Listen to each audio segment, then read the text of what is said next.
హైదరాబాద్ లో దారుణం చోటు చేసుకుంది.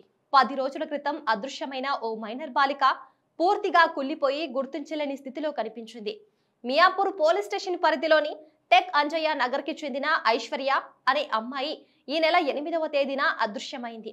దీంతో పోలీసులకు ఫిర్యాదు చేయగా మిస్సింగ్ కేసు నమోదు చేసుకుని విచారణ చేపట్టారు.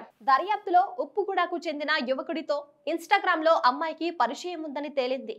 ఈ కోణంలో విచారణ వేగవంతం చేసిన పోలీసులు అమ్మాయిని తుక్కుగూడలోని ప్లాస్టిక్ కంపెనీ పరిసర ప్రాంతాల్లో చంపేసి చెట్ల పొదల్లో పడేసినట్టు గుర్తించారు. యువతిపై అత్యాచారం చేసి హత్య చేసి ఉండొచ్చని పోలీసులు ప్రాథమిక నిర్ధారణకు వచ్చినట్లు సమాచారం.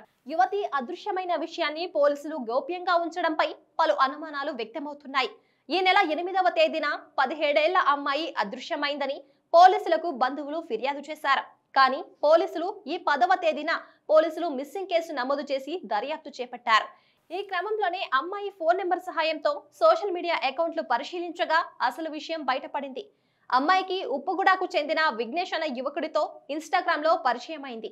ఇద్దరి మధ్య చాటింగ్స్, టాకింగ్స్ నడిచాయని తేలింది. దీంతో ఆ విఘ్నేష్ ఫోన్ నెంబర్ ట్రేస్ చేసిన పోలీసులు అతన్ని అదుపులోకి తీసుకుని తమదైన శైలిలో విచారించడంతో మొత్తం చెప్పేశాడు. ఇద్దరు వివాహం చేసుకున్నారని, 10 రోజుల పాటు ఇద్దరు బయట ఉన్నారని పోలీసులు విచారణలో తేలింది. అయితే బాధిత అమ్మాయి ఇన్స్టాగ్రామ్ లో వేరే అబ్బాయితో మాట్లాడుతుందని తెలిసి కోపంతో హత్య చేసినట్టు నిందితుడు ఒప్పుకున్నట్లు తెలుస్తోంది.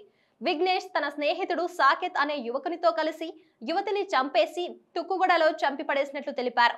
అనంతరం చంపి పడేసిన స్పాట్ చూపించగా అక్కడ పూర్తిగా కుళ్లిపోయి ఏమాత్రం గుర్తించలేని పరిస్థితిలో ఆ మృతదేహం కనిపించింది. కపాలం, ఎముకలు తేలిన స్థితిలో మృతదేహం కనిపించింది.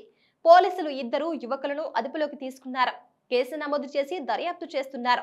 కాగా ఇలాంటి వారిపై కఠిన చర్యలు తీసుకోవాలని, అలా అయితేనే భవిష్యత్తులో ఇలాంటి ఘటనలు జరగకుండా ఉంటాయని స్థానికులు డిమాండ్ చేస్తున్నారు.